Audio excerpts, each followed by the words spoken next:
আসসালামু আলাইকুম ওয়া রাহমাতুল্লাহি ওয়া বারাকাতুহু। ওয়াজটা যদি ভালো লাগে তাহলে একটা কমেন্ট কইরা যায়েন।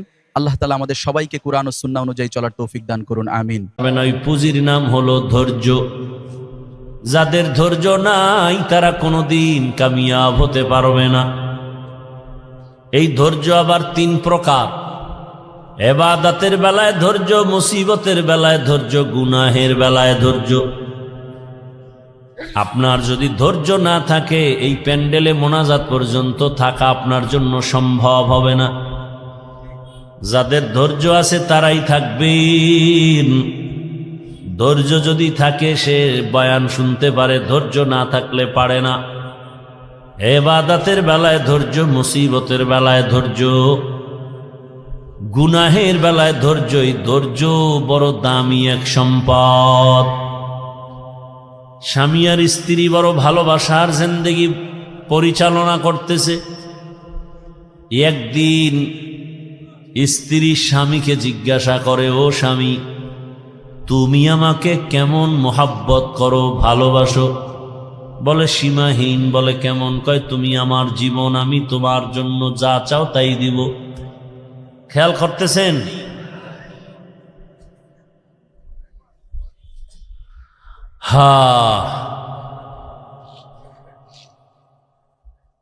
স্ত্রী বলে যা চাইবো তাই দিবা? বলে হ্যাঁ তাই দিব।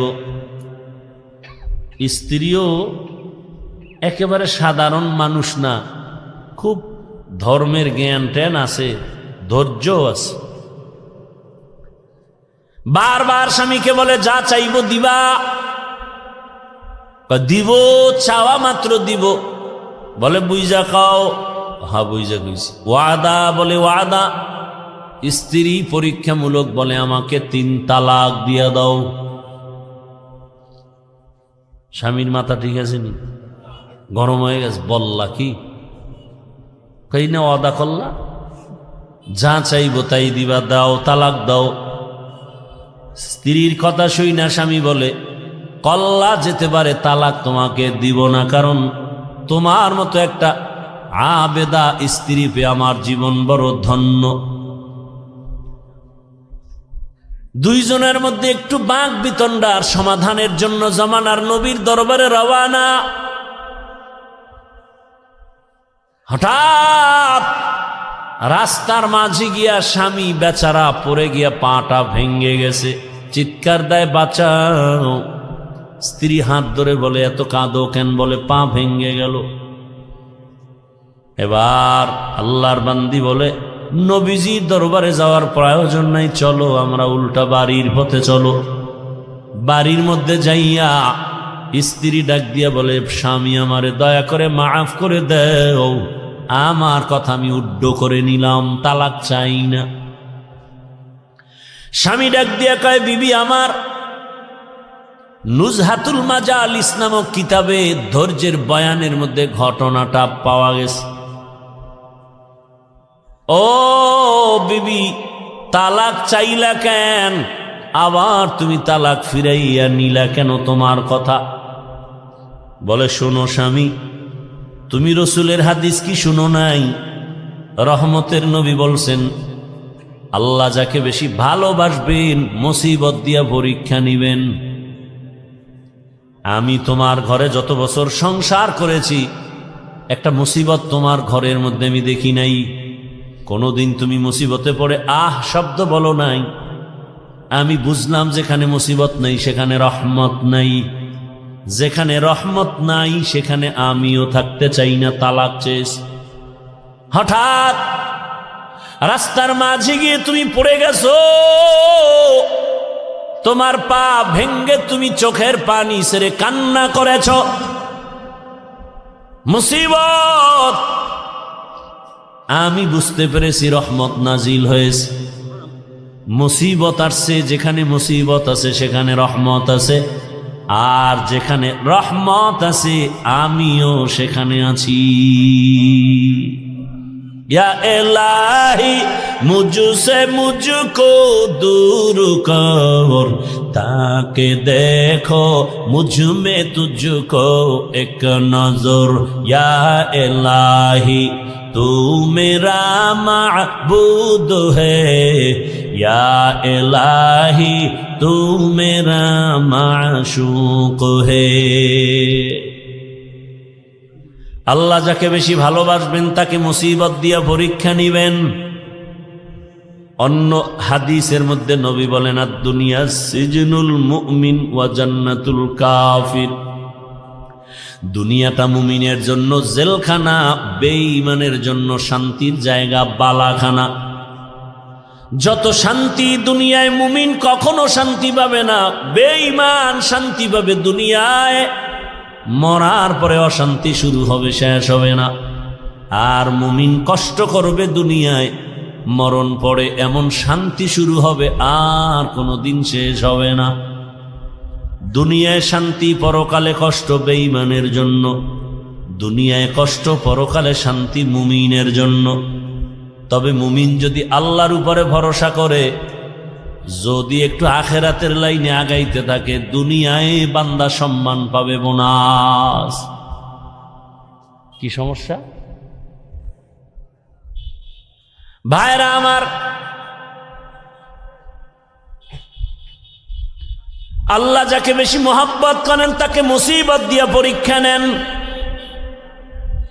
এই রকম হাজার উদাহরণ যদি টানি, সারা রাত চলে যাবে। আমার রহমতের নবী, যার কোনো গুনাহ নাই, সন্দেহ করলে ঈমান চলে যাবে।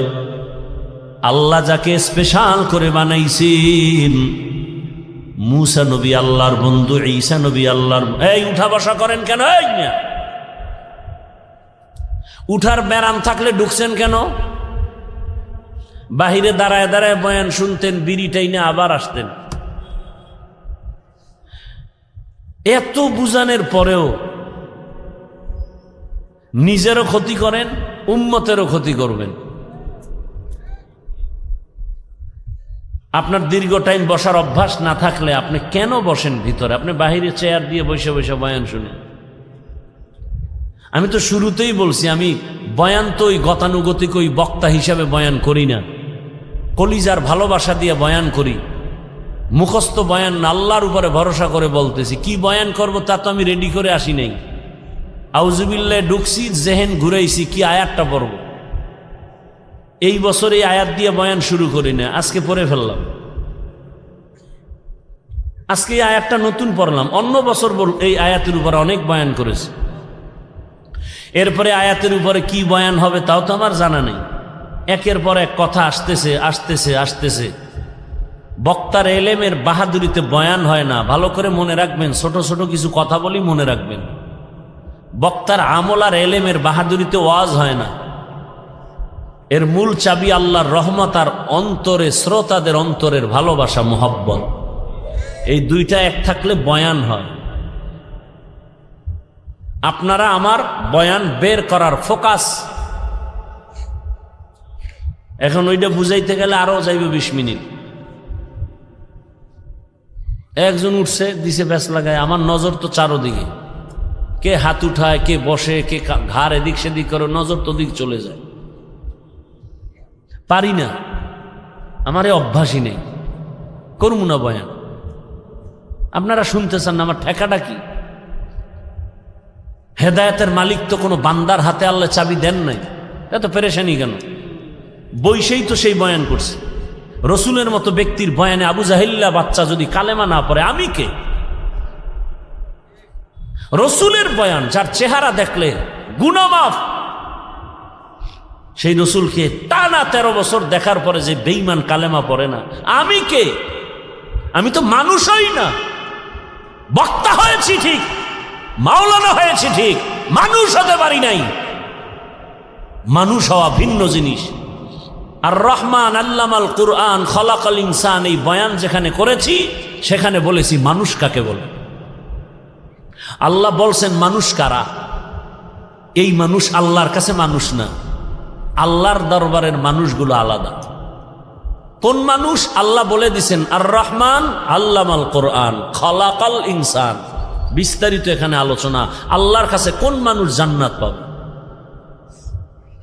মাগরিবের পরে বয়ান করছি গোপালগঞ্জের একটা এলাকায়, ভরপুর মানুষ। সেখানে একটা হাদিস বলছি, যেহেতু কথা টানে চলে আসছে 1 মিনিটে শুধু একটু বলতেছি। আবু হুরায়রা রাদিয়াল্লাহু তাআলা আনহু থেকে একটি সহিহ হাদিস বর্ণিত।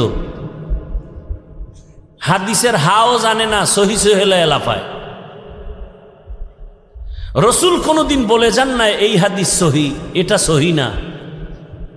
এটা বর্ণনাকারী মুহাদ্দিসিনে কেরাম তাদের মতামত।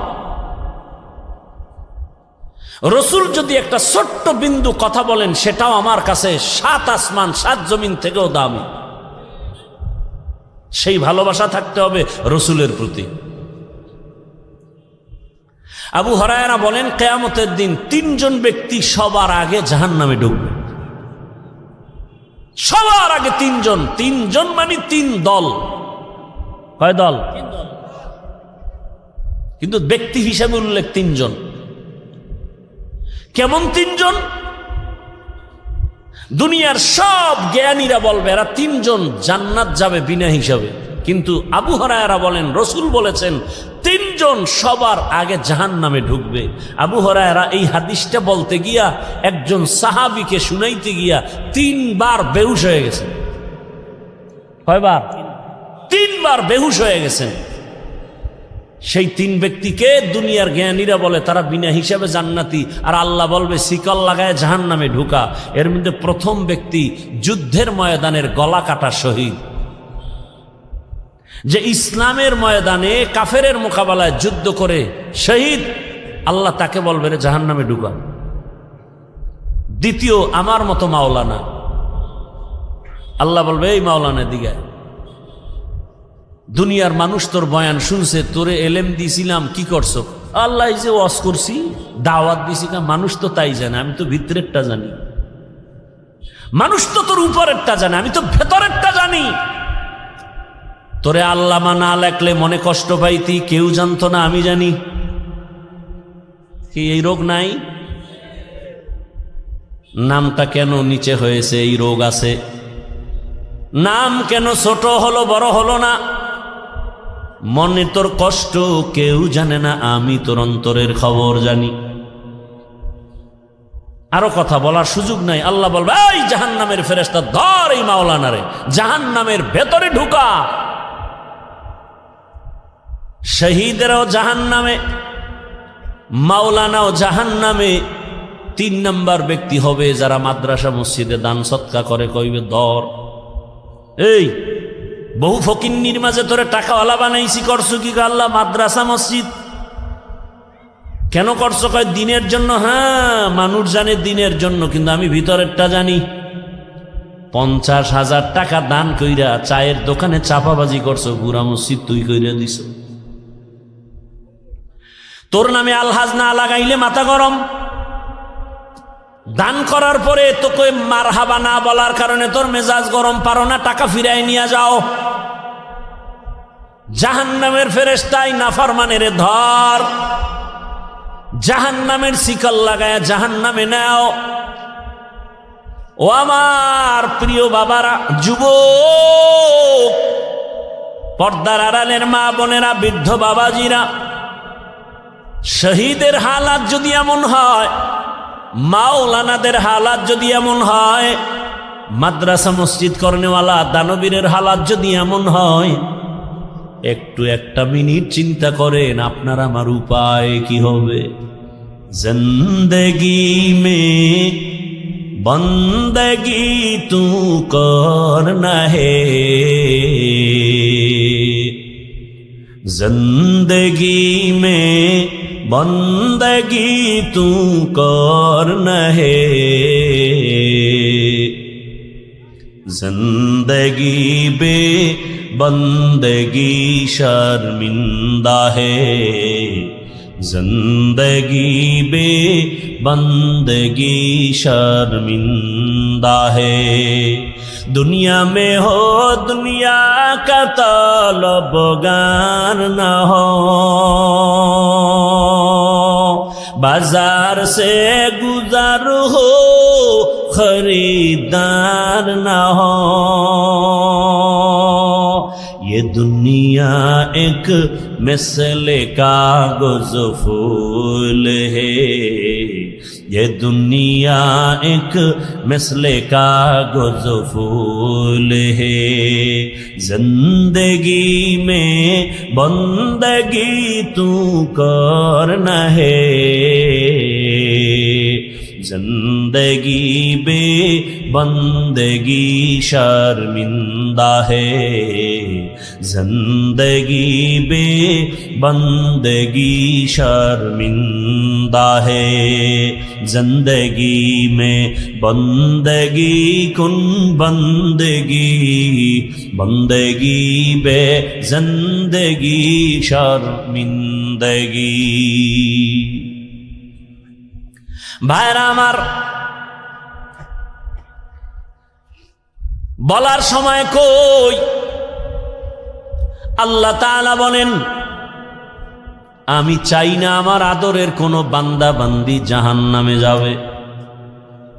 আল্লাহ কখনোই চান না কেউ জাহান্নামে যাবে। আল্লাহ চান না হিন্দুরা জাহান্নামে যাক, খ্রিস্টানেরা জাহান্নামে যাক, ইহুদিরা জাহান্নামে যাক। আল্লাহ মোটেই চান না। বলে তার প্রমাণ, আল্লাহ বলেন আমি সব সময় তওবার দরজা খুলে রাখছি। আয় কুল ইয়া ইবাদিয়াল্লাযীনা আসরাফু আলা আনফুসিহিম লা তাকনাতু মির রাহমাতিল্লাহ ইন্নাল্লাহা ইয়াগফিরুয যুনুবা জামিআ ইন্নাহু হুয়াল গফুরুর रहीम।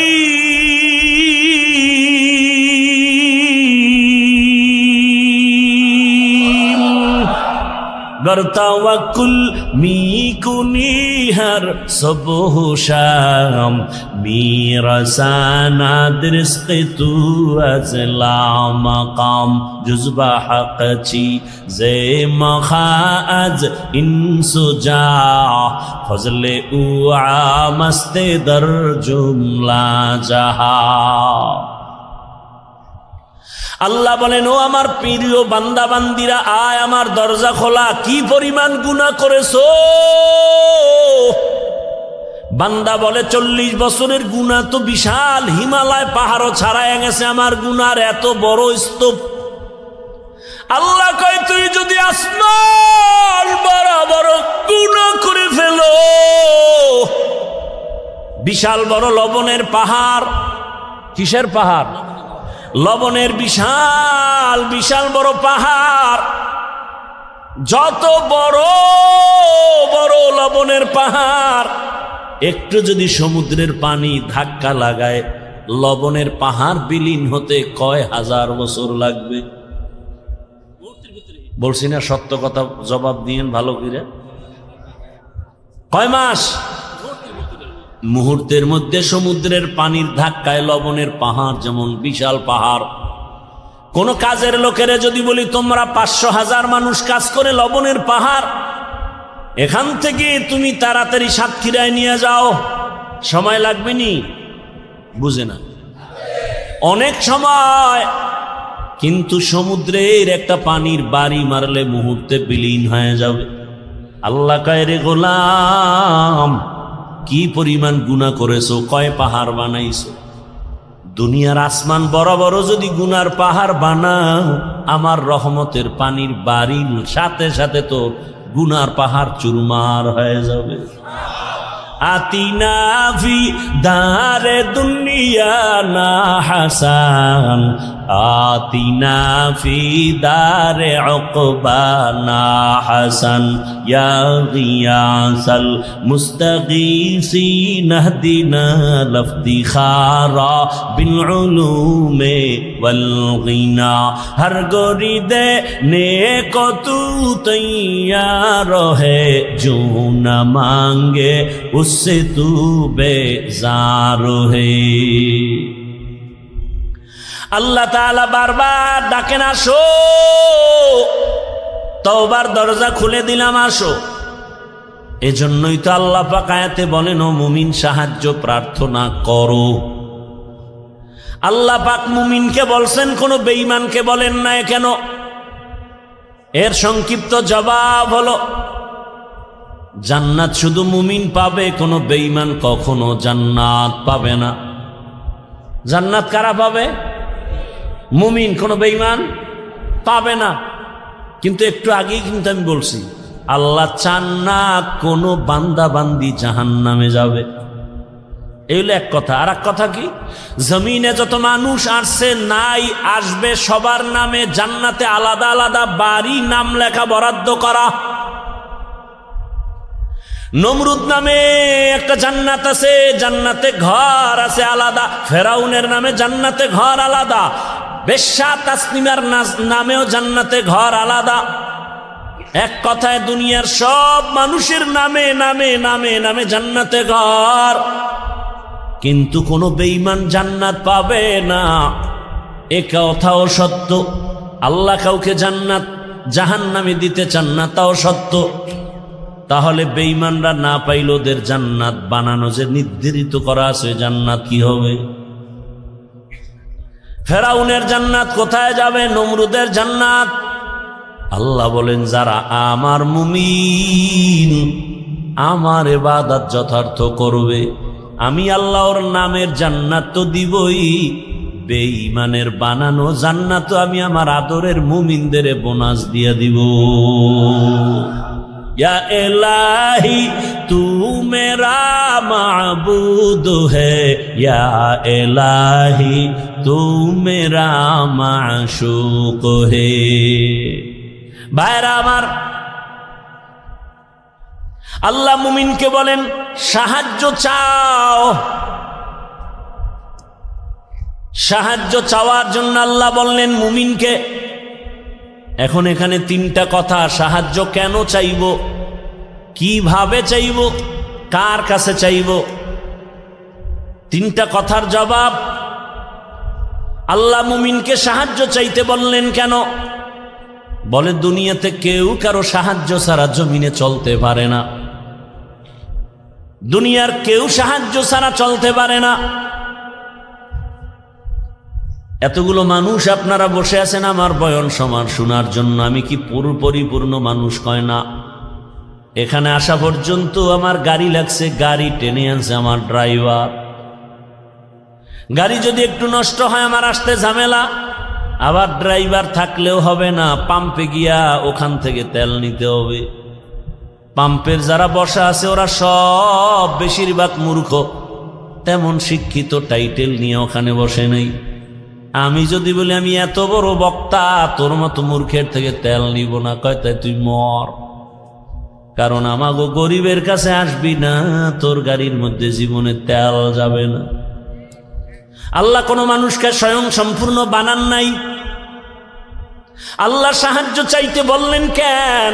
আল্লাহ তার এক জবাব দিয়া কোরআনে বলেন, ওয়া খুলিকাল ইনসানু যায়ীফা।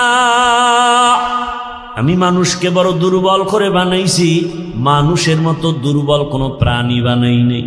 মানুষ এত দুর্বল, পিপিলিকার কাছেও দুর্বল। আল্লাহর বানানো ক্ষুদ্র পিপিলিকার কাছে আমরা দুর্বল, একটা মশার কাছেও আমরা দুর্বল, মানুষের বানানো জিনিসের কাছেও মানুষ দুর্বল। 2 টাকা দামের একটা বেলেট বানাইছে মানুষ, ওই বেলেটের কাছেও সব মানুষ দুর্বল। কি এই যে স্টান বানাইছে মানুষ, এই মানুষ এই স্টানের বাড়ি খেয়া জাগাত নাই। ইট বানায় মানুষ, ইটের একটা টুকরা পড়ছে, জাগাত শেষ। তাহলে মানুষ নিজের বানানো বস্তুর কাছেও দুর্বল, আল্লাহর বানানো ক্ষুদ্র পিপিলিকার কাছেও দুর্বল। পিপিলিকায় যদি মেজাজ গরম করে, একটা বনিয়াদমরে ঘুমাতে দিব না, খাইতে দিব না। কোনো বনিয়াদম খাইতেও পারবে না, ঘুমাতে পারবে না। মশায় যদি আন্দোলন শুরু করে, আদম সন্তানের কপালে আর ঘুম জুটবে না। কি জিন্দেগি বরবাদ হয়ে যাবে।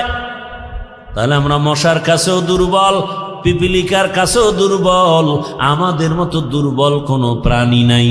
এই কথা যেমন সত্য, আমাদের মতো শ্রেষ্ঠ জমিনে কেউ নাই, এ কথাও সত্য। দুর্বল হইয়া আবার শ্রেষ্ঠ হয় কেমনে? ধৈর্য হবে শোনার।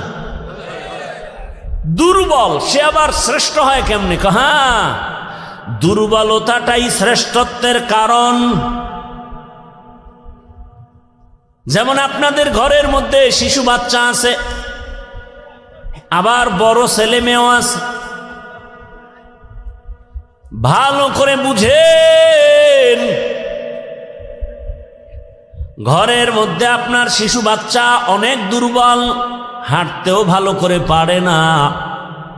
খেয়াল করে দেখবেন 8 বছর পরে বাবা আসছে বাড়িতে বিদেশ থেকে, বা ঢাকার থেকে আসছে 1 বছর পর গ্রাম এলাকায়,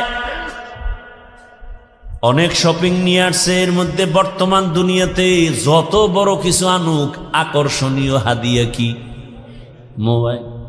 নিজের জন্য 90-1 লাখ টাকার মোবাইল, বউয়ের জন্য একটা। বউয়ের মোবাইল বউরে দিবে, কিন্তু সব কাপড় চুপড় বের করে বলে ভাগ ভাগ করে দেও। ছেলের জামা মেয়ের জামা মোবাইল 2টা আলাদা রেখে দিছে ড্রেসিং টেবিলের উপরে, ওটা প্যাকিং করা ইনটেক। ছেলে একটা বড়, ওর তো নজর হেন, ও কাপড় চুপড়ের দিকে তাকায় নাই। ও গিয়া ইনটেক প্যাকেটটা ধরছে, লাখ টাকার মোবাইলের প্যাকেটটা যখন ধরছে না, বাবাই দিছে ধমক, এই মোবাইল ধরিস না। ছেলের মনে একটা কষ্ট আসছে, বাবা এতদিন পরে বাড়ি আসছো, ধমক দিলা কেন? অভিমান কইরা সন্তান অন্য জায়গায় বা রুমে গিয়া চুপচাপ বসে আছে রাগ করে। বাবা সব গুছাই টুছাই ও ইনটেক মোবাইল টেবিলে রাইখে গেছে বাথরুমে। কোন রুমে? বলেন বলেন। আমরা বাথরুম, শিক্ষিত ভদ্র যারা, এরা বাথরুম কয় না, কি কয়? ওয়াশরুম। ওয়াশ কয়নি? বাথরুমে ওয়াশ করা চূড়ান্তভাবে উচিত না, কারণ বাথরুম হলো জিন শয়তানের আড্ডাখানা। বাথরুম কখনো ওয়াশরুম হতে পারে না। একান্ত যদি আপনার বাথরুম ওয়াশরুম বানাতে হয়, মাঝখানে পার্টিশন লাগায়া দেন, বাথরুম আলাদা থাকবে, ওয়াশরুমে আপনি অজু বানাবেন, যা করবেন, ওয়াশরুম আলাদা, পর্দা লাগায়া দেন। না হয় আরো উত্তম হবে, বাথরুম আলাদা থাকবে, আপনার ওয়াশরুম থাকবে আলাদা। কি কমু, কারে কমু? দুনিয়ার সব মিস্ত্রিগুলো সব এক না একতন্ত্র ভাবে বেসিনটা দিয়ে থইবে বাথরুমের ভিতরে।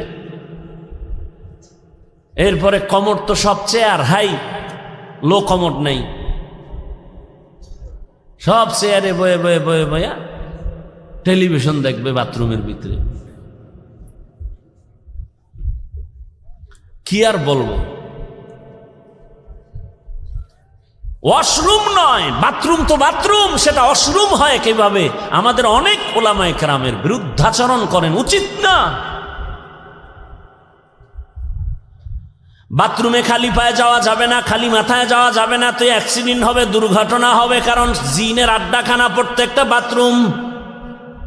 খুব খেয়াল করিয়েন, ওলামায়ে কেরাম থাকলে ভুল হলে ধরায় দিয়েন, জায়গায় দাঁড়ায় যাবেন।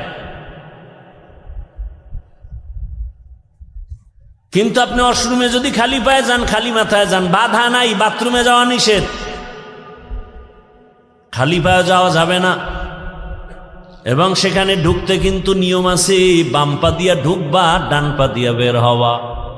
ওয়াশরুমের এই কিন্তু নিয়ম নাই। যাক, অনেক কথা। কি কথার থেকে এখানে আনছি? নো, এর আগের কথা কি? ওই যে বাথরুমে গেল, এখন ওই যে শিশু বাচ্চা আছে না, বড় ছেলে ইনটেক প্যাকেটটায় হাত দিছে, মাথা গরম, ছেলে গিয়া অভিমান করে আর এক রুমে হুইয়া রইছে। এদিকে বাবায় ওয়াশরুমে যাওয়ার পরে ছোট বাচ্চাটাই ওটারে আস্তে আস্তে করে খুলছে, খুইলে এবার ওটার থেকে বের কইরা, এটা তো ডাইন বাম বুঝে না, এমন জোরে একটা আছাড় দিছে ফ্লোরে, জাগাত 1 লাখ নাই। বাথরুমে বাবা আওয়াজ পায়, মাথা গরম, দরজাটা খুইলা দেখে আকাম কে করছে, ছোট বাচ্চা, কলিজার টুকরা। বাবায় কিছু কয় না, খালি চোখ গরম করছে। বাচ্চাটা বাবার চোখের দিকে তাকায় কান্দে দিছে, চুম্বুকের মতো আকর্ষণ। বাবায় হাত বাড়ায় কোলেটাই না, আব্বু কাঁদিস না, তোরে কিছু বলি নাই। দুর্বলতাই সম্মানের কারণ। বাচ্চার উপরে এত কেন দুর্বল? বাচ্চার উপরে সবার মায়া কেন কয় দুর্বল? আল্লাহ বান্দারে মায়া করেন কেন কয় জিনের থেকেও দুর্বল, ফেরেশতা থেকেও দুর্বল। আল্লাহ বলেন এই দুর্বলতা আমি মর্যাদা বাড়ায় দিছি। আবার পুরুষের মধ্যে, মানুষের মধ্যে নারীরা দুর্বল, এজন্য পুরুষের থেকে নারীর সম্মান বেশি। নারীরা দুর্বল, এজন্য তাদের মর্যাদা বেশি। এরা চাইলেই জুমায় যেতে পারবে না, চাইলেই ঈদগাহে যেতে পারবে না, চাইলেই যুদ্ধের ময়দানে যেতে পারবে না। আল্লাহ কায়ারা দুর্বল। ও নবী জানায়া দেন, আমার বান্দি যারা জুমায় যেতে পারবে না, রৌদ্রের তাপ সইতে পারে না, এদের শরীর বড় নরম, এরা বাহিরের কষ্ট সহ্য করতে পারবে না, জানায়া দেন তোমরা ঘরে থাইকা জোহরের নামাজ আদায় করো। পুরুষেরা জুমায় গিয়া যা পাবে তুমি ঘরে বৈশা সেই সওয়াব পেয়ে যাবা। পুরুষেরা জানাজায় গিয়া যা পাবে, আম্মাজান ঘরের মধ্যে আপনি তাই সওয়াব পাবেন। পুরুষেরা যুদ্ধে গিয়া শহীদ হবে, আর আপনার শহীদ বাচ্চা প্রসবকালে যদি মা দুনিয়া থেকে বিদায় নেয়, আল্লাহ কয় নবী জানায় দেন আমি তাকেও শহীদের মর্যাদা দান করব। যত দুর্বল সম্মান বেড়ে গেল। ও মানুষ তুই বড় দুর্বল। বলে এবার দুর্বল তো এক লাইনে বললাম, আর এক লাইন মেধার বেলায় তুই দুর্বল, খানার বেলায় দুর্বল, ঘুমের বেলায় দুর্বল। দুনিয়াতে বড় বড় খাদক আছে, নীল তিমি আছে, বড় বড় সাগরের মধ্যে নীল তিমি। এক একটা নীল তিমির প্রতিদিনের খাদ্য তালিকা 1000 কেজি চিংড়ি মাছ। কি বলবেন নাউজুবিল্লাহ, সুবহানাল্লাহ। না হারা দিন বিড়িটা নেই, সুবহানাল্লাহ, তো সময় লাগবে। আল্লাহ হেদায়াত দান করুন। পৃথিবীতে একটা পাহাড় আছে কোহে কাফ, ওই পাহাড়ে একটা প্রাণী বসবাস করত, নাম হলো সিমর্গ। এই প্রাণীটার প্রতিদিনের খাদ্য তালিকা 40টা মোটা তাজা হাতি। বাদ দেন ঢাকায় যান চিড়িয়াখানায়, ওখানে বাঘের খানা কত? বাঘের প্রতিদিনের খাদ্য তালিকায় লেখা 17 কেজি গোশত প্রতিদিন একটা বাঘের খাদ্য। আপনাকে এই থানায় কেউ পারবে 3 বেলায় 17 কেজি গোশত মারতে পারবে? না পারলেও কয় হুজুর ধাক্কা ধাক্কিটা চলে খাওয়ার জন্য। ডাক্তার বলছে মিষ্টি খাবি না হারাম মরবি।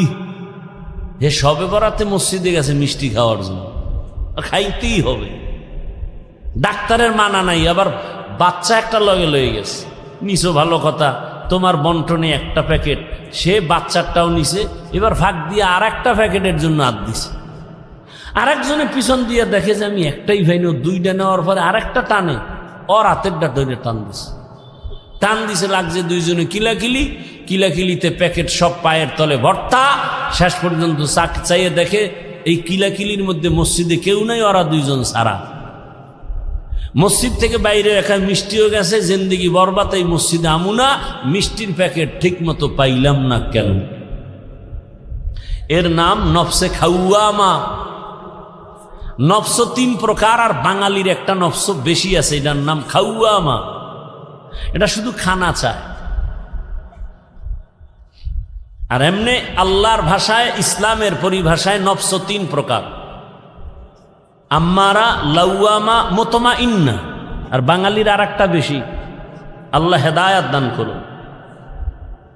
একজনে বলে রাস্তা দিয়ে রওনা হয়েছে, তো আর এক ভদ্রলোক আল্লাহ ভক্ত, সে মেহমান সারা খানা খায় না। তা আজকে আরে পাইয়া লাগছে, ভাই মেহমান আনলেই বরকত, ঘরে আসলেই বরকত, রসুলের হাদিস। এখন সেই সময়ের খাদ্য বড় প্রধান রুটি। মেহমান আসছে তো একটু গোশতের আয়োজন করি, তো রুটি আইনা দিয়া গোশত আনিয়ে দেখে যে রুটি খাইয়া লাইছে মাঝখানে। কি করবো, ওদিকে রুটি বাজতে দেরি, গোশত আনতে দেরি, বা গোশত দিয়ে আবার রুটি আনতে গেছে, রুটি বানাইয়া রেডি করে আনতে আনতে দে গোশত নাই। এইভাবে 10 বার আপ ডাউন করণে কি পরিমাণ রুটি ভিতরে ঢুকছে, ওদিকে পাতিল খালি। পরে জিগায় ভাই আপনি যাইবেন কই? কয় ডাক্তারের কাছে। কেন? কয় রুচি নেই। ভদ্রলোক কয় ভাই আল্লাহর রাস্তা আপনি যান তাড়াতাড়ি, তবে অনুরোধ এই পথ দিয়ে আর ফেরত আইয়েন না। গরতাওয়াকুল মিকুনিহার সবহশাম মিরাসানাত রিজকে তু আজলা মাকাম। কত রাত ঘুম মারলেন? আল্লাহর দিনের জন্য একটু ঘুম কমাবেন, একটু কম ঘুম হবে। এতটুকু ধৈর্য হচ্ছে না, আমিও ছেড়ে দিব, অনেক দূরে যেতে হবে, আর 10 মিনিটে আমি শেষ করব ইনশাআল্লাহ। ধৈর্য হবে না আগেই দোয়া করে দিব? আলোচনা করলে আমার আরো অনেক আলোচনা আছে শুধু আয়াতের উপর। আপনাদের ধৈর্য হচ্ছে না আর আমারও হয় না, কত আর আল্লাহর দেওয়া বাঁশি আর কত বাজবে। ওগো নবীর উম্মতেরা,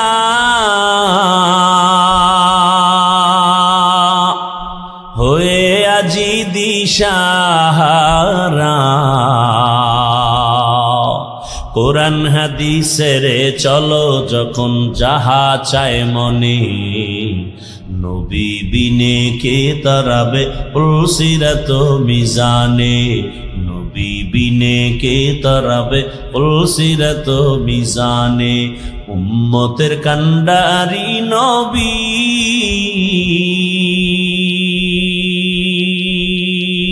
কাঁদছেন উম্মতের লাগি, এখনো কাঁদেন নবীজি শুয়ে মদিনার পানে, নবী বিনে কে তারাবে পুলসিরাত মিজানে, নবী বিনে কে তারাবে পুলসিরাত মিজানে। ও আমার কলিজার যুবক বাবারা, ও বৃদ্ধ বাবাজি, পর্দার আড়ালের মা বোনেরা, আল্লাহ তো দুর্বল করে বানিয়েছেন, কিন্তু মর্যাদা সবার উপরে দিয়েছেন। মানুষের মতো দামি কেউ নাই। আমরা মেধার বেলায় দুর্বল, সবাই কিন্তু MBBS ডাক্তার, সবাই ডিগ্রি নিয়ে বসে আছে চেম্বারে, কিন্তু একে অপরের কাছে দুর্বল। নাক কান গলার ডাক্তার পেটের রোগ ঠিক করতে পারে না, মেডিসিনের ডাক্তার নাক কান গলার উপরে বিশেষজ্ঞ না। আল্লাহ এক একজনের এক এক সাইড আগায় দিছে, এক সাইড দুর্বল রাখছে, জানো, অহংকারী করার সুযোগ না পাও। আমি কোরআনের বয়ান করি, কিন্তু ফতুয়ার কাজ আমার না। ফতুয়া দেওয়ার বেলা আমি মুফতি সাহেবের কাছে দুর্বল। দেখছেননি কারবার? দুনিয়ার সব একে অপরের কাছে দুর্বল। আল্লাহ এত দুর্বলতা দিয়ে বানাইলেন, এদিকে দুনিয়ার জমিনে যে আমি জান্নাতের পথে আগাবো, দুনিয়ার জমিনটাও বড় ভেজালওয়ালা দুর্বল। চতুর্দিকে গুনা গুনা আগাইতে পারি না। আবার আমার পেছনে 3 দল শয়তান আমারে আটকানোর চেষ্টা করে, মানুষ শয়তান, জিন শয়তান, নফস শয়তান। এত কিছুর মধ্যে আমি কিভাবে আগাবো? সাহায্য না নিলে চলবে না, সাহায্য ছাড়া চলবে না। এখন ফাইনাল হয়ে গেল, সাহায্য লাগবেই। এ কথা আমরা ফাইনাল, ঠিক নাকি? আপনি পারবেন সাহায্য ছাড়া? আপনার টাকা আছে কোটি কোটি, কিন্তু মাছওয়ালার কাছে টাকা না দিলে ঘরে মাছ আসবে না। এই জমিনে গরিবরা যদি গোশত না কাটতো, বড় লোকের কপালে কোনোদিন গোশতের খানা পেটে যেত না। নদীর মধ্যে গরিবেরা গিয়া কি পরিমাণ কষ্ট করে মাছ ধরে, ওই গরিব যদি আমাকে মাছ এনে না দিত তো আমার কপালে মাছ আসতো না। আল্লাহ তাআলা দুর্বল বানায় রাখছেন। এবার সাহায্য চাবো, এটাই ফাইনাল। তবে কার কাছে সাহায্য চাবো বুঝেননি? কার কাছে চাবো? সবাই বলবে আল্লাহর কাছে। এর মিথ্যা কথা বলবেন বসে বসে। আল্লাহর কাছে সাহায্য চাইতেই হবে। যদি আপনার 100 বিশ্বাস আর বাস্তবায়ন করতেন, এ জমিনে কোনো NGO সুদখোর কোনো কারবারি থাকতো না। 30-40 বছর আগে জমিন থেকে সব NGO দূর হতো, সুদের কারবার চলতো না। বরং এমন জমানায় আমরা আসছি, যতই বয়ান করি ঘরে ঘরে সুদ, সুদ না হইলে তার চায়ের দোকানও চলে না। এলাকার কোন গরিব বড় লোকের কাছে গিয়ে খায়, জনাব আমারে 5000 টাকা ধার দেন, সামনে ঈদ আসছে, বাচ্চাদের কাপড় কিনবো। বড় লোক কয় নাই নাই নাই নাই নাই। কানে কানে গিয়ে কয় সুদে দিবেননি? কয় 1 লাখের বেশি লাগলেও দিব। আছে না নাই? 5000 টাকা ধার দেয় না, সুদের টাকা লাগাইতে হাজারো লাখো টাকা দিতে চায়। কোন জমানায় আছি, বাঁচতে চাইলেও পারিনি। এবার ভালো করে বুঝেন, বিবেক দিয়ে একটু সমাধান করেন। সাহায্য চাওয়ার জন্য এমন একজনকে নির্বাচন করবেন যার কাছে 3টা দুর্বলতা নাই। তার কাছে চাইবেন, কসম আল্লাহ, চাওয়া মাত্রই পাবেন। তবে 3 দুর্বলতা তার মধ্যে থাকলে পাবেন না, আর না থাকলে চাইলেই পাবেন। 1 নাম্বার দুর্বলতা যার স্বার্থ নাই। 2 নাম্বার দুর্বলতা যার পিছনে টান নাই। 3 নাম্বার দুর্বলতা যার অভাব নাই। এবার খেয়াল করেন, এই 3টা দুর্বলতা নাই এমন কোন মানুষ আসেনি? ভালো করে খেয়াল করেন, দুনিয়াতে একজন মানুষও পাবেন না যার পেছনে টান নাই। আমি যতই আগাইতে চাই, আমার বউ কয়ে দাও, স্ত্রী কয়ে দাও, মাইয়া বলা কয়ে দাও, মায়ে কয়ে দাও, বাবায় কয়ে দাও, যত সামনে আগাতে চাই পিছনে টানে। বুঝেননি কথা? ভাইরা আমার, তাহলে দুনিয়াতে এমন একজন মানুষ নাই যার পেছনে টান নাই। 2 নাম্বার দুর্বলতা যার কোনো অভাব নাই। দুনিয়াতে এমন একজন মানুষের ঠিকানা দেন যার অভাব নাই। একজনে কামগো পীর সাহেবদের কোনো অভাব নেই। দুনিয়াতে কে অভাবী না? যার যত টাকা তার অভাব তত বড়। রিক্সা ড্রাইভারের 100 টাকায় অভাব শেষ, লক্ষ টাকার মালিকের লাখ টাকায় অভাব শেষ হয় না। এক কথায়, দুনিয়াতে এমন একটা মানুষ নাই যার অভাব নাই। দুনিয়াতে এমন একজন মানুষ নাই যার পেছনে টান নাই। কয় দুর্বলতা গেল? ঘুমাইতেছেন না? আর একটা আছে যার স্বার্থ নেই। দুনিয়াতে এমন একজন লোক বের করেন যার স্বার্থ নাই। বের করতে পারবেন? আমি 2 জন পাইছিলাম, কিন্তু সন্দেহ ঢুকে গেছে। 2 জন পেয়েছিলাম, এক আমার মা আর বাবা। এদের স্বার্থ নাই, কিন্তু সোনার বাংলায় তাকায় দেখলাম স্বার্থের আঘাতে মা বাবা সন্তানের জবাই করেছে। স্বার্থের আঘাতে সন্তান মা বাবাকে জবাই করে। এই অল্প বয়সে সোনার বাংলায় কি না দেখলাম। আপন বাবা তার আপন মেয়েটাকে হোটেলের মধ্যে ঢুকাইয়া বলে, আজকের রাতের জন্য তুই আমার কাছে স্ত্রীর সমান। আরো জোরে বলো। এই জন্যই তো বলেছি, আল্লাহর কসম, ইসলাম ছাড়া এ জমিনে কোনোদিন শান্তি কেউ দিতে পারবে না। চাপাবাজি করতে পারবে মরণ পর্যন্ত। শান্তির ঠিকানার নাম ইসলাম। ইসলাম ছাড়া কোনোদিন এ জমিনে শান্তি আসবে না। চাপাবাজি চলবে, শুধু চাপাবাজি। ভালো করে বুঝো, স্বার্থ ছাড়া কোনো মানুষের জমিনে নাই। স্বার্থের আঘাতে স্ত্রী স্বামীকে জবাই করে, স্বামী স্ত্রীকে জবাই করে, ভাই ভাইকে জবাই করে স্বার্থের আঘাতে। আমি কি বানায় বলতেছি বাবা? অহরহ দুর্ঘটনা ঘটে। এইবার হিসাব শেষ, গোড়ায় হিসাব করে দেখবেন একজন পাওয়া যায় যার পেছনে টান নাই, অভাব নাই, স্বার্থ নাই। তিনি কে? তিনি কে?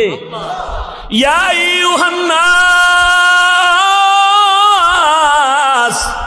আনতুমুল ফুকারাউ ইলাল্লাহ ওয়াল্লাহু হুয়াল গানিয়্যুল হামিদ।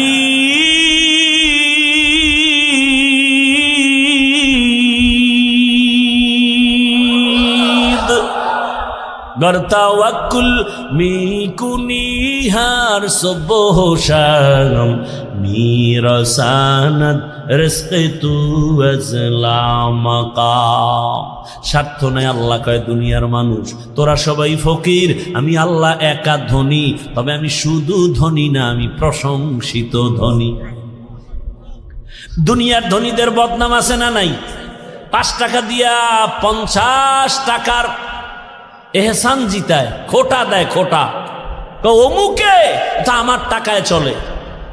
আল্লাহ কয়, আমি এহসান করি কিন্তু এর বিষয়ে কোনো খোটা দেই না।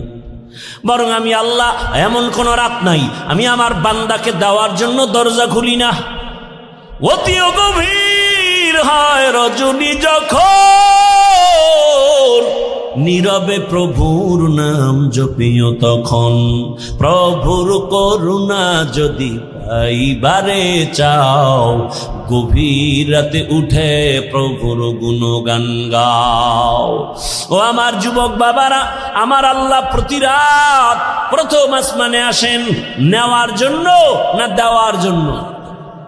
বলেন বলেন, কাকে দিবেন? বান্দাকে। বান্দাকে দেওয়ার জন্য আসেন।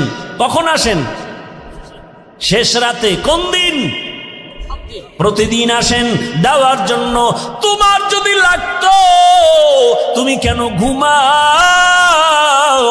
আল্লাহ তাআলা বলে আমি বান্দারে এত আদর করে বানাইছি, আমার বান্দার কি প্রয়োজন আমি আল্লাহ পাঠাবার আগে সব দিলাম।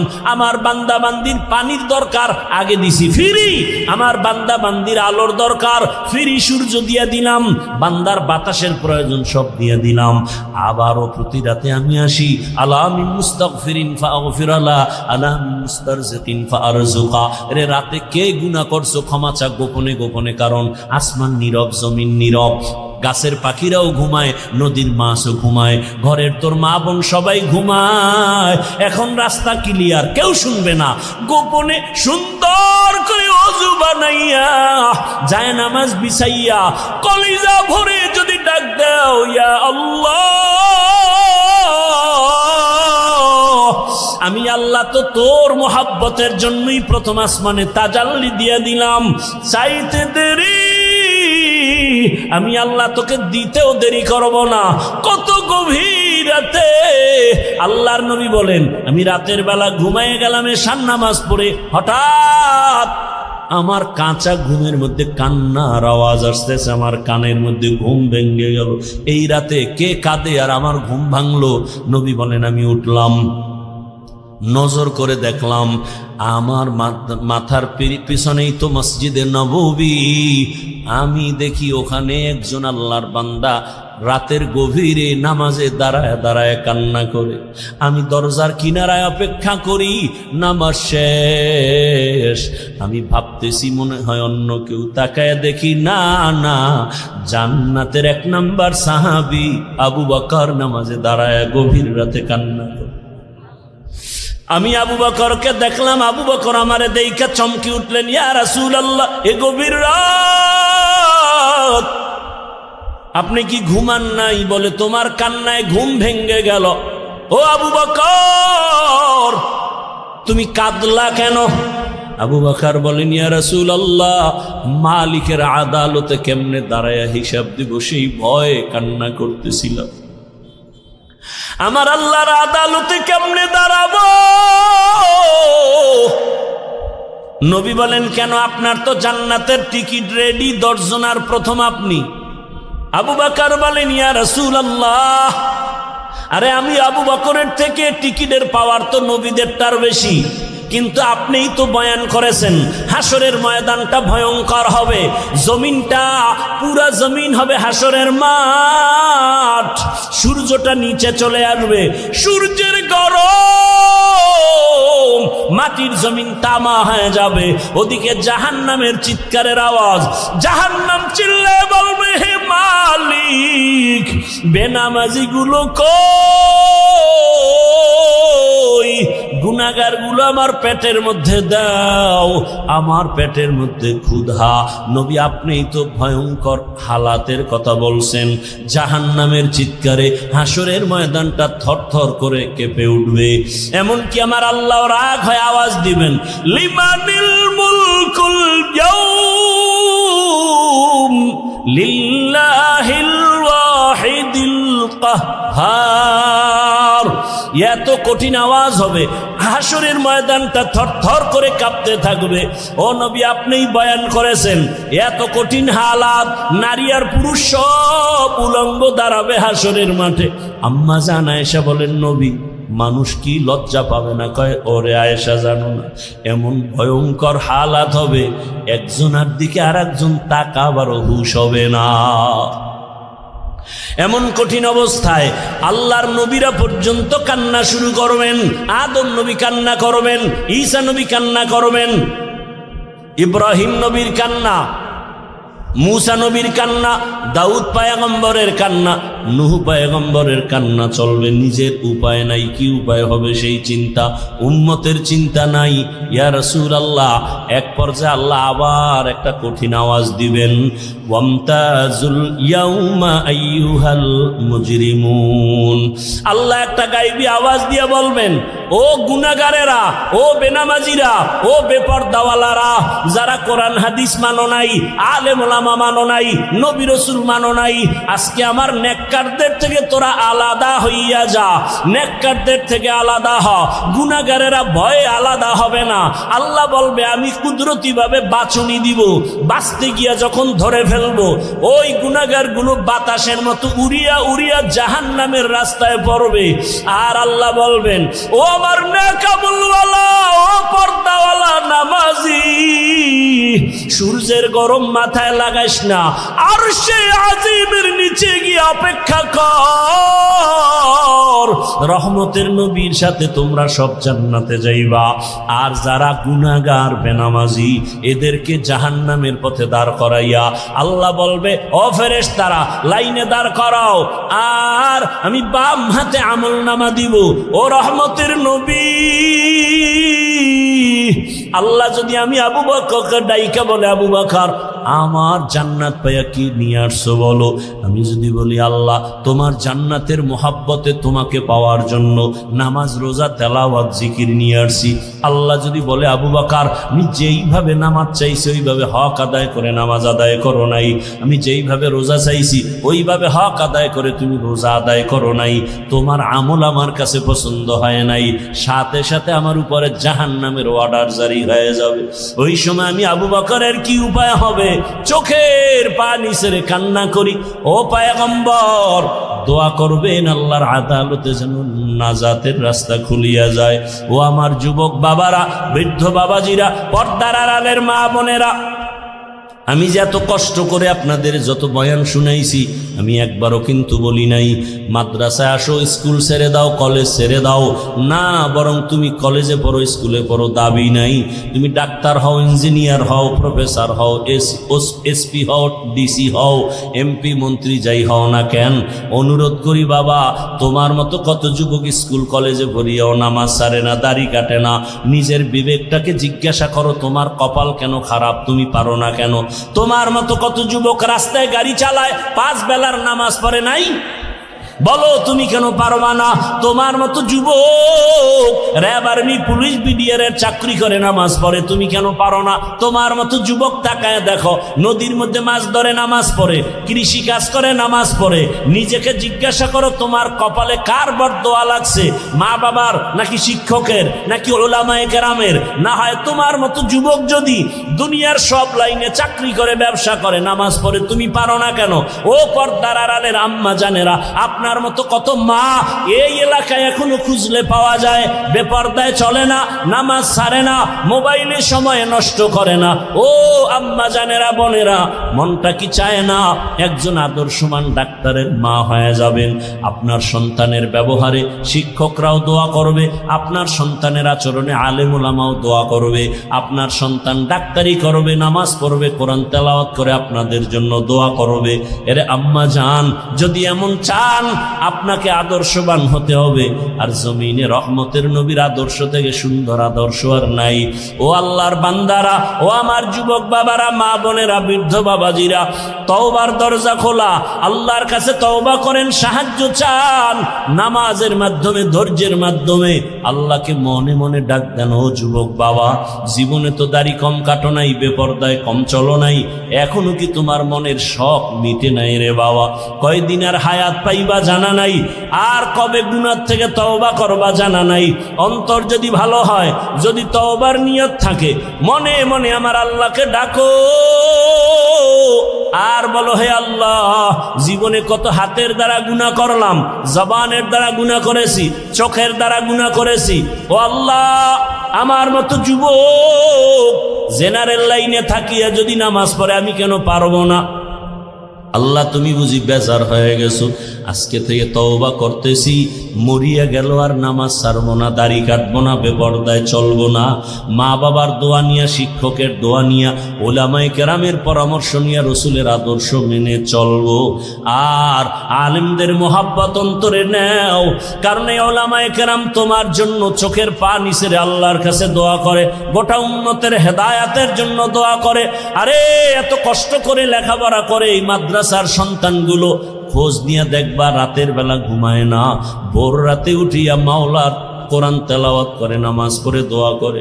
এলাকায় শান্তি দাও, অসুস্থ রুগীদের সুস্থ বানাও। ওই ওলামায়ে কেরামের দোয়া নিয়ে চলিও রে যুবক। আর ওলামায়ে কেরাম যেখানে তৈরি হয় ওদিকে তোমার অন্তরটা নরম রাখিয়া পারলে সহযোগিতা করিও। আর আল্লাহকে বলিও, আল্লাহ আলেম হইতে পারি নাই, একজন আলেমের সহযোগী হতে চাই, একটু সহযোগিতাও করিও। আল্লাহর মোহাব্বতে কোরআনওয়ালাদের সহযোগিতা করা, জীবন তোমার দুনিয়াতেও কামিয়াব হবে, পরকালেও কামিয়াব হবে। খবরদার এমন অন্তর যেন না হয় যে কোরআনওয়ালাও হতে পারলো না, কোরআনওয়ালাদের খেদমত। ওয়ালানাবলুওয়ান্নাকুম বিশাইইম মিনাল খাউফি ওয়াল জুই ওয়া নাকসিম মিনাল আমওয়ালি ওয়াল আনফুসি ওয়াস সামারাত ওয়া বাশশিরিস সাবিরিন।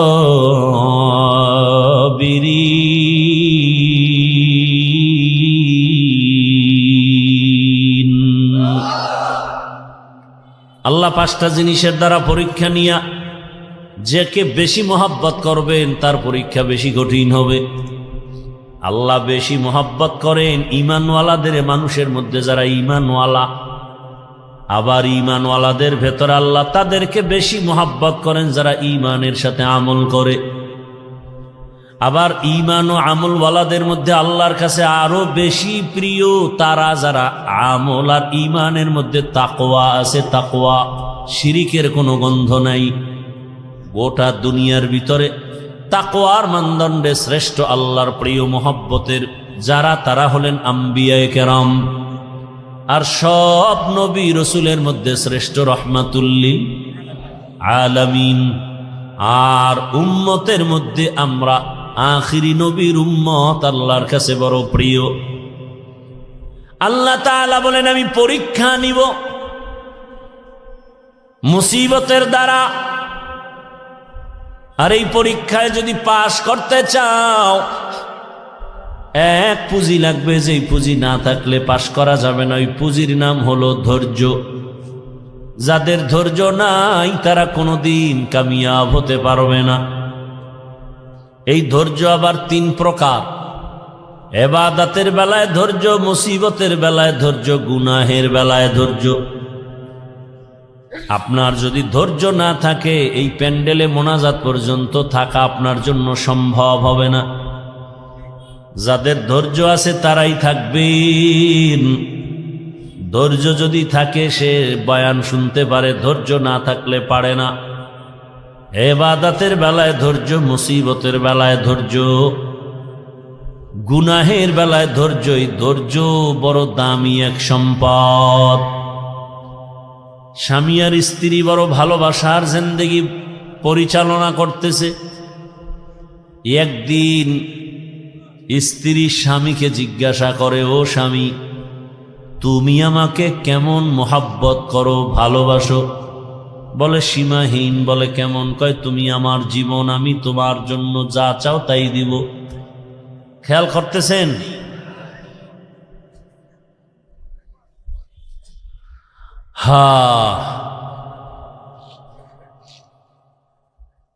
স্ত্রী বলে, যা চাইব তাই দিবা? বলে হ্যাঁ তাই দিব। স্ত্রীও একেবারে সাধারণ মানুষ না, খুব ধর্মের জ্ঞান ট্যান আছে, ধৈর্য আছে। বারবার স্বামীকে বলে, যা চাইব দিবা? দিব, চাওয়া মাত্র দিব। বলে বুঝা খাও? হ্যাঁ বুঝা কইছি। ওয়াদা? বলে ওয়াদা। স্ত্রী পরীক্ষামূলক বলে, আমাকে 3 তালাক দিয়া দাও। স্বামীর মাথা ঠিক আছে নি? গরম হয়ে গেছে। বললা কি? কই না ওয়াদা করলা? যা চাইব তাই দিবা, দাও, তালাক দাও। স্ত্রীর কথা শুই না স্বামী বলে কল্লা যেতে পারে, তালাক তোমাকে দিব না, কারণ তোমার মতো একটা আবেদা স্ত্রী পেয়ে আমার জীবন বড় ধন্য। দুইজনের মধ্যে একটু বাক বিতণ্ডার সমাধানের জন্য জামানার নবীর দরবারে রওয়ানা। হঠাৎ রাস্তার মাঝে গিয়া স্বামী বেচারা পড়ে গিয়া পাটা ভেঙ্গে গেছে, চিৎকার দেয় বাঁচাও। স্ত্রী হাত ধরে বলে এত কাঁদো কেন? বলে পা ভেঙ্গে গেল। এবার আল্লাহর বান্দি বলে নবীজির দরবারে যাওয়ার প্রয়োজন নাই, চলো আমরা উল্টা বাড়ির পথে চলো। বাড়ির মধ্যে যাইয়া স্ত্রী ডাক দিয়া বলে স্বামী আমারে দয়া করে মাফ করে দেও, আমার কথা আমি উড্ড করে নিলাম, তালাক চাই না। স্বামী ডাক দিয়া কয় বিবি আমার, নুজহাতুল মাজালিস নামক কিতাবে ধৈর্যের বয়ানের মধ্যে ঘটনাটা পাওয়া গেছে। ও বিবি, তালাক চাইলা কেন? আবার তুমি তালাক ফিরাইয়া নিলা কেন? তোমার কথা। বলে শোনো স্বামী, তুমি রসুলের হাদিস কি শুনো নাই? রহমতের নবী বলছেন আল্লাহ যাকে বেশি ভালোবাসবেন মুসিবত দিয়া পরীক্ষা নিবেন। আমি তোমার ঘরে যত বছর সংসার করেছি একটা মুসিবত তোমার ঘরের মধ্যে আমি দেখি নাই। কোনোদিন তুমি মুসিবতে পড়ে আহ শব্দ বলো নাই। আমি বুঝলাম যেখানে মুসিবত নেই সেখানে রহমত নাই, যেখানে রহমত নাই সেখানে আমিও থাকতে চাই না, তালাক চেয়েছি। হঠাৎ রাস্তার মাঝে গিয়ে তুমি পড়ে গেছো, তোমার পা ভেঙ্গে তুমি চোখের পানি ছেড়ে কান্না করেছ। মুসিবত, আমি বুঝতে পেরেছি রহমত নাজিল হয়েছে। মুসিবত আসছে, যেখানে মুসিবত আছে সেখানে রহমত আছে, আর যেখানে রহমত আছে আমিও সেখানে আছি। या इलाही मुझसे मुझको दूर कर, ताकि देखो मुझ में तुझको एक नजर। या इलाही तू मेरा माबूद है, या इलाही तू मेरा माशूक है। আল্লাহ যাকে বেশি ভালোবাসবেন তাকে মুসিবত দিয়া পরীক্ষা নিবেন। অন্য হাদিসের মধ্যে নবী বলেন আদ-দুনিয়া সিজনুল মুমিন ওয়া জান্নাতুল কাফির। দুনিয়াটা মুমিনের জন্য জেলখানা, বেঈমানের জন্য শান্তির জায়গা, বালাখানা। যত শান্তি দুনিয়ায় মুমিন কখনো শান্তি পাবে না, বেঈমান শান্তি পাবে দুনিয়ায়, মরার পরে অশান্তি শুরু হবে, শেষ হবে না। আর মুমিন কষ্ট করবে দুনিয়ায়, মরণ পরে এমন শান্তি শুরু হবে আর কোনোদিন শেষ হবে না। দুনিয়ায় শান্তি, পরকালে কষ্ট বেঈমানের জন্য। দুনিয়ায় কষ্ট, পরকালে শান্তি মুমিনের জন্য। তবে মুমিন যদি আল্লাহর উপরে ভরসা করে, যদি একটু আখেরাতের লাইনে আগাইতে থাকে, দুনিয়ায় বান্দা সম্মান পাবে, বোনাস। কি সমস্যা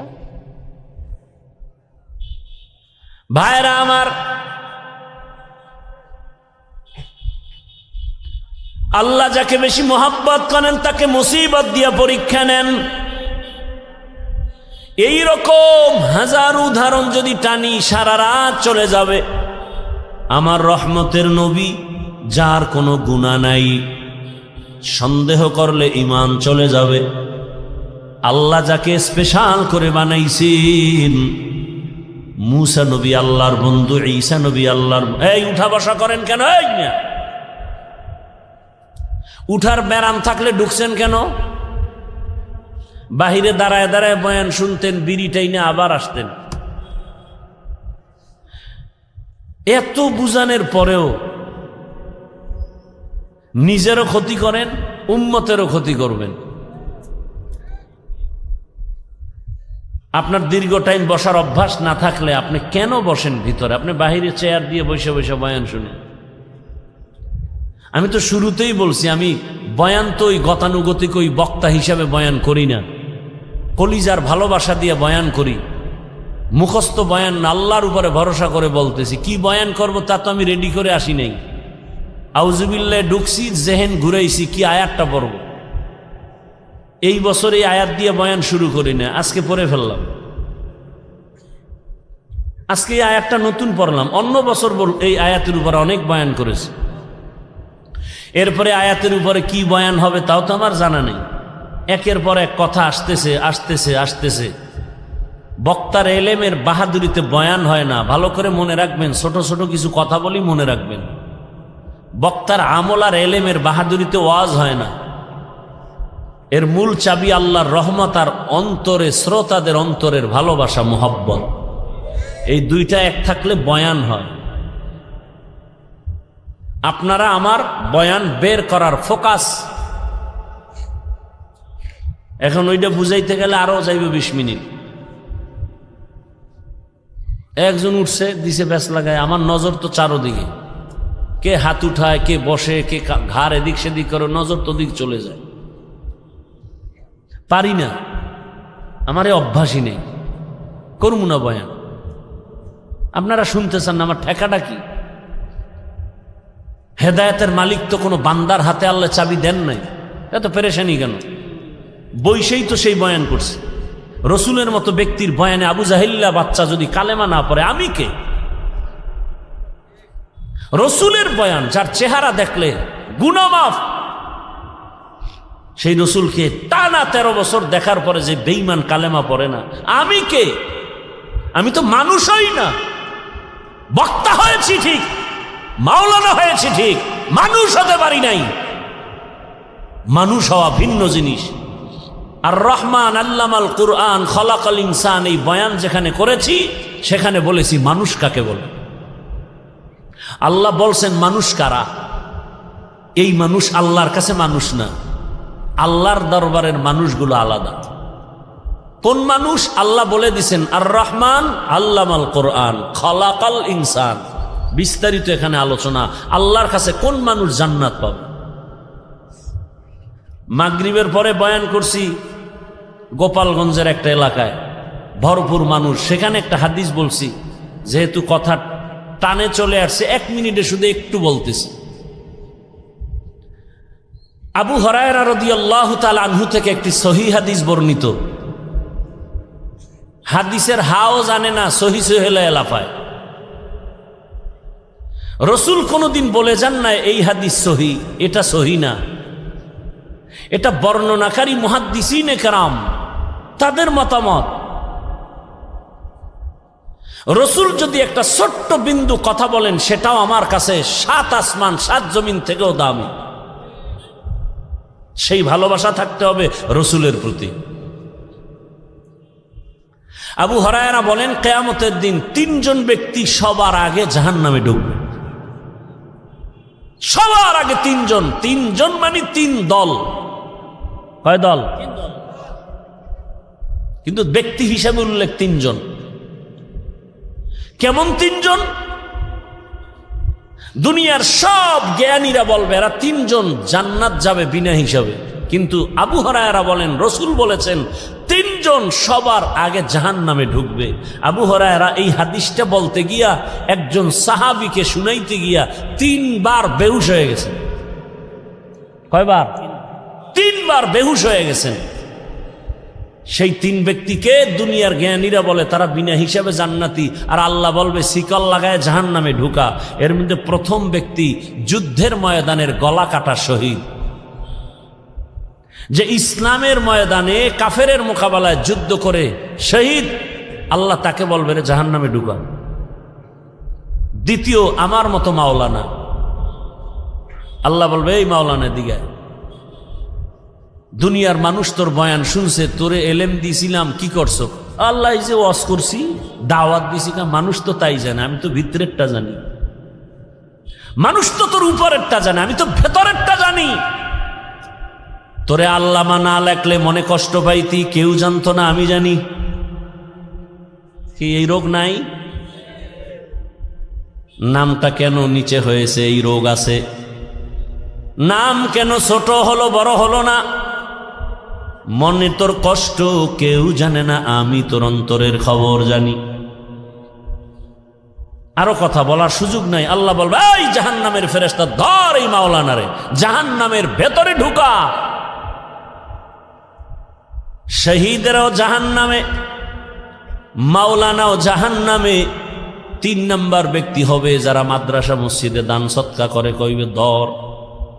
এই বহু ফকিন্নির মাঝে তোরে টাকাওয়ালা বানাইছি, করছো কি? আল্লাহ মাদ্রাসা মসজিদ কেন করছো? কয় দিনের জন্য। হ্যাঁ, মানুষ জানে দিনের জন্য, কিন্তু আমি ভিতরেরটা জানি।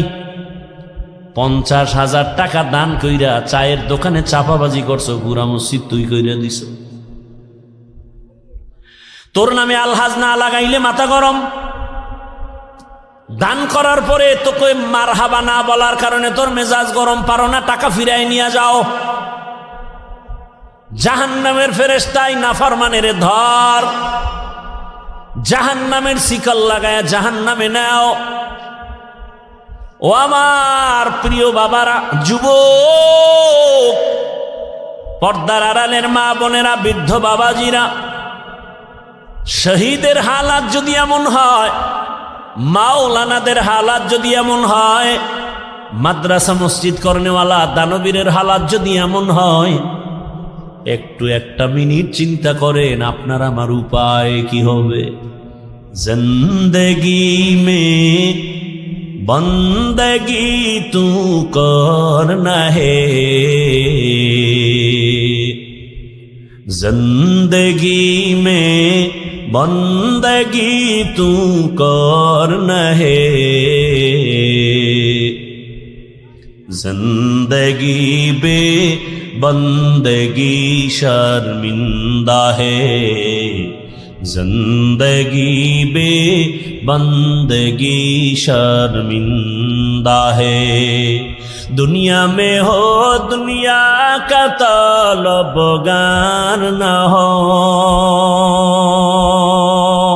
बाजार से गुजर हो खरीदार न हो।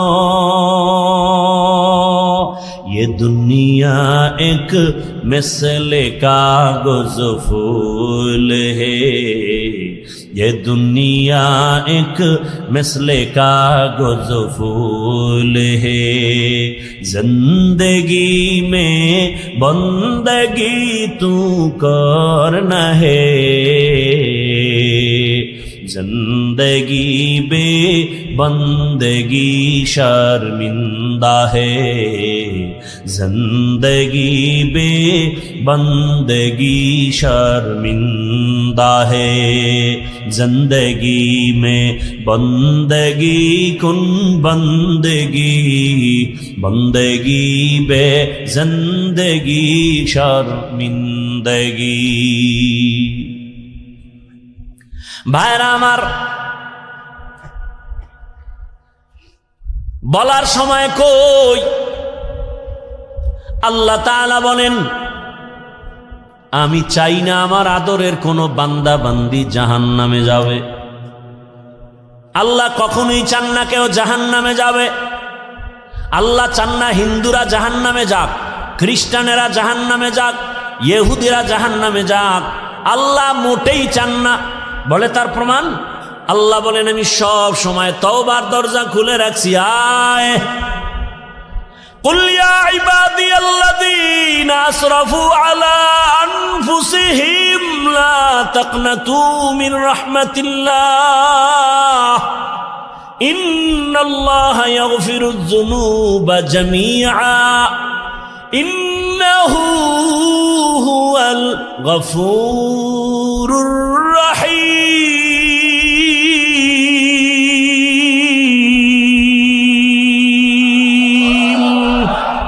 गर तवक्कुल मी कुनी हर सुबह शाम میرساند رزق تو از لامقام جز به حق چی زی مخاز این سجا فضل او عامست در جمله جهان আল্লাহ বলেন, ও আমার প্রিয় বান্দা বান্দিরা, আয় আমার দরজা খোলা, কি পরিমাণ গুনাহ করেছো। বান্দা বলে 40 বছরের গুনাহ তো বিশাল, হিমালয় পাহাড়ও ছাড়ায় গেছে আমার গুনার এত বড় স্তূপ। আল্লাহ কয়, তুই যদি আসমান বরাবর গুনাহ করে ফেলো, বিশাল বড় লবণের পাহাড়, কিসের পাহাড়? লবণের বিশাল বিশাল বড় পাহাড়, যত বড় বড় লবণের পাহাড়, একটু যদি সমুদ্রের পানি ধাক্কা লাগায়, লবণের পাহাড় বিলীন হতে কয় হাজার বছর লাগবে। বলছি না সত্য কথা, জবাব দিয়েন ভালো করে। কয় মাস? মুহূর্তের মধ্যে সমুদ্রের পানির ধাক্কায় লবণের পাহাড় যেমন বিশাল পাহাড়। কোন কাজের লোকেরা যদি বলি, তোমরা 500,000 মানুষ কাজ করে লবণের পাহাড়, এখান থেকে তুমি তাড়াতাড়ি সাতক্ষীরায় নিয়ে যাও, সময় লাগবে নি? বুঝে না, অনেক সময়। কিন্তু সমুদ্রের একটা পানির বাড়ি মারলে মুহূর্তে বিলীন হয়ে যাবে। আল্লাহ কয়, রে গোলাম, কি পরিমাণ গুনাহ করেছো, কয় পাহাড় বানাইছো। দুনিয়ার আসমান বড় বড় যদি গুনার পাহাড় বানাও, আমার রহমতের পানির বাড়ির সাথে সাথে তো গুনার পাহাড় চুরমার হয়ে যাবে। আতিনা ফি দারে দুনিয়া না হাসান, আতিনা ফি দারে উকবা না হাসান, ইয়া গিয়াসাল মুস্তাগীসিন ইহদিনা লফতিখারা বিল উলুমে ওয়াল গিনা, হর গরিদে নেক তু তৈয়ার হে, जो न मांगे उससे तू बेजार है। আল্লাহ তাআলা বারবার ডাকেন, আসো, তওবার দরজা খুলে দিলাম, আসো। এজন্যই তো আল্লাহ পাক আয়াতে বলেন, ও মুমিন সাহায্য প্রার্থনা করো। আল্লাহ পাক মুমিনকে বলছেন, কোন বেঈমানকে বলেন না কেন? এর সংক্ষিপ্ত জবাব হলো, জান্নাত শুধু মুমিন পাবে, কোনো বেঈমান কখনো জান্নাত পাবে না। জান্নাত কারা পাবে? মুমিন, কোনো বেঈমান পাবে না। কিন্তু একটু আগেই কিন্তু আমি বলছি, আল্লাহ চান না কোনো বান্দা বান্দি জাহান্নামে যাবে। এই হলো এক কথা। আর এক কথা কি, জমিনে যত মানুষ আসছে নাই আসবে, সবার নামে জান্নাতে আলাদা আলাদা বাড়ি নাম লেখা বরাদ্দ করা। নমরুদ নামে একটা জান্নাত আছে, জান্নাতে ঘর আছে আলাদা। ফেরাউনের নামে জান্নাতে ঘর আলাদা। বেশ্যা তাসনিমার নামেও জান্নাতে ঘর আলাদা। এক কথায় দুনিয়ার সব মানুষের নামে নামে নামে নামে জান্নাতে ঘর, কিন্তু কোনো বেঈমান জান্নাত পাবে না। এ কথাও সত্য। আল্লাহ কাউকে জান্নাত জাহান্নামে দিতে চান না, তাও সত্য। তাহলে বেঈমানরা না পাইল, ওদের জান্নাত বানানো যে নির্ধারিত করা আছে, জান্নাত কি হবে? ফেরাউনের জান্নাত কোথায় যাবে? নমরুদের জান্নাত।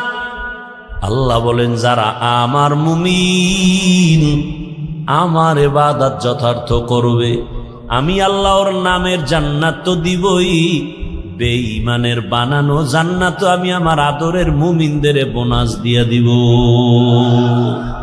या इलाही तू मेरा माबूद है, या इलाही तू मेरा माशूक है। ভাইরা আমার, আল্লাহ মুমিনকে বলেন সাহায্য চাও। সাহায্য চাওয়ার জন্য আল্লাহ বললেন মুমিনকে। এখন এখানে তিনটা কথা, সাহায্য কেন চাইব, কিভাবে চাইব, কার কাছে চাইব। তিনটা কথার জবাব। আল্লাহ মুমিনকে সাহায্য চাইতে বললেন কেন? বলে দুনিয়াতে কেউ কারো সাহায্য ছাড়া জমিনে চলতে পারে না, দুনিয়ার কেউ সাহায্য ছাড়া চলতে পারে না। এতগুলো মানুষ আপনারা বসে আছেন আমার বয়ান সমান শোনার জন্য, আমি কি পরিপূর্ণ মানুষ কয় না? এখানে আসা পর্যন্ত আমার গাড়ি লাগছে, গাড়ি টেনে আনছে আমার ড্রাইভার। গাড়ি যদি একটু নষ্ট হয় আমার আসতে ঝামেলা, আবার ড্রাইভার থাকলেও হবে না, পাম্পে গিয়া ওখান থেকে তেল নিতে হবে। পাম্পের যারা বসা আছে ওরা সব বেশিরভাগ মূর্খ, তেমন শিক্ষিত টাইটেল নিয়ে ওখানে বসে নেই। আমি যদি বলি আমি এত বড় বক্তা, তোর মতো মূর্খের থেকে তেল নিব না, কয় তাই তুই মর, কারণ আমাগো গরিবের কাছে আসবি না, তোর গাড়ির মধ্যে জীবনে তেল যাবে না। আল্লাহ কোনো মানুষকে স্বয়ং সম্পূর্ণ বানান নাই। আল্লাহ সাহায্য চাইতে বললেন কেন?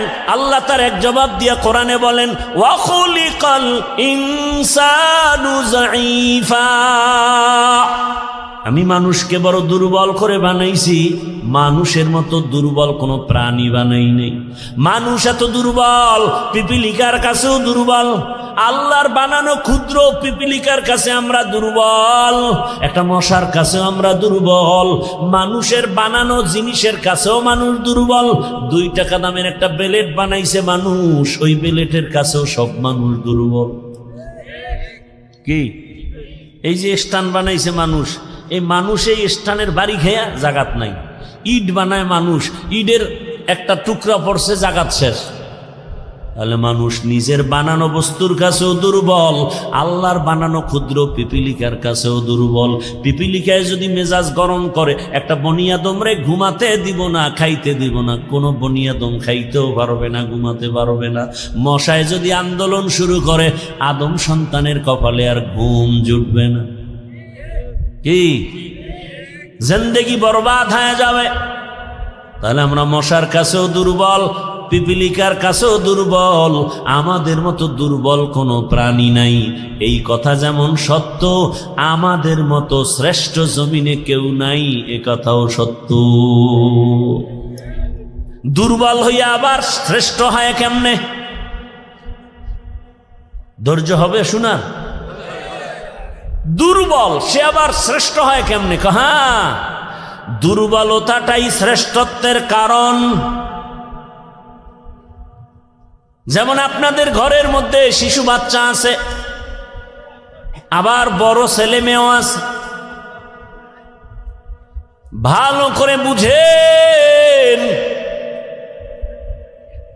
ঘরের মধ্যে আপনার শিশু বাচ্চা অনেক দুর্বল, হাঁটতেও ভালো করে পারে না।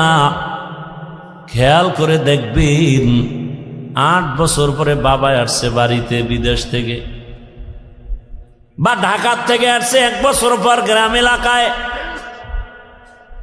অনেক শপিং নিয়ে আসছে। এর মধ্যে বর্তমান দুনিয়াতে যত বড় কিছু আনুক, আকর্ষণীয় হাদিয়া কি? মোবাইল। নিজের জন্য 90-1 লাখ টাকার মোবাইল, বউয়ের জন্য একটা। বউয়ের মোবাইল বউরে দিবে, কিন্তু সব কাপড় চুপড় বের করে বলে ভাগ ভাগ করে দেও। ছেলের জামা মেয়ের জামা মোবাইল 2টা আলাদা রাইখে দিছে ড্রেসিং টেবিলের উপরে, ওটা প্যাকিং করা ইনটেক। ছেলে একটা বড়, ওর তো নজর হেন, ও কাপড় চুপড়ের দিকে তাকায় নাই। ও গিয়া ইনটেক প্যাকেটটা ধরছে, লাখ টাকার মোবাইলের প্যাকেটটা যখন ধরছে না, বাবাই দিছে ধমক, এই মোবাইল ধরিস না। ছেলের মনে একটা কষ্ট আসছে, বাবা এতদিন পরে বাড়ি আসছো, ধমক দিলা কেন? অভিমান কইরা সন্তান অন্য জায়গায় বা রুমে গিয়া চুপচাপ বসে আছে রাগ করে। বাবা সব গুছাই টুছাই ও ইনটেক মোবাইল টেবিলে রাইখে গেছে বাথরুমে। কোন রুমে? বলেন বলেন। আমরা বাথরুম, শিক্ষিত ভদ্র যারা, এরা বাথরুম কয় না, কি কয়?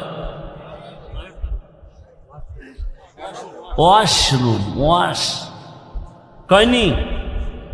বাথরুমে ওয়াশ করা চূড়ান্তভাবে উচিত না, কারণ বাথরুম হলো জিন শয়তানের আড্ডাখানা। বাথরুম কখনো ওয়াশরুম হতে পারে না। একান্ত যদি আপনার বাথরুম ওয়াশরুম বানাতে হয়, মাঝখানে পার্টিশন লাগায়া দেন, বাথরুম আলাদা থাকবে, ওয়াশরুমে আপনি অজু বানাবেন, যা করবেন, ওয়াশরুম আলাদা, পর্দা লাগায়া দেন। না হয় আরো উত্তম হবে, বাথরুম আলাদা থাকবে, আপনার ওয়াশরুম থাকবে আলাদা। কি কমু, কারে কমু? দুনিয়ার সব মিস্ত্রিগুলো সব একনায়কতন্ত্র ভাবে বেসিনটা দিয়ে থইবে বাথরুমের ভিতরে। এরপরে কমর তো সব চেয়ার হাই, লো কমর নাই, সব চেয়ারে বয়ে বয়ে বয়ে বয়া টেলিভিশন দেখবে বাথরুমের ভিতরে। কি আর বলবো? ওয়াশরুম নয়, বাথরুম তো বাথরুম।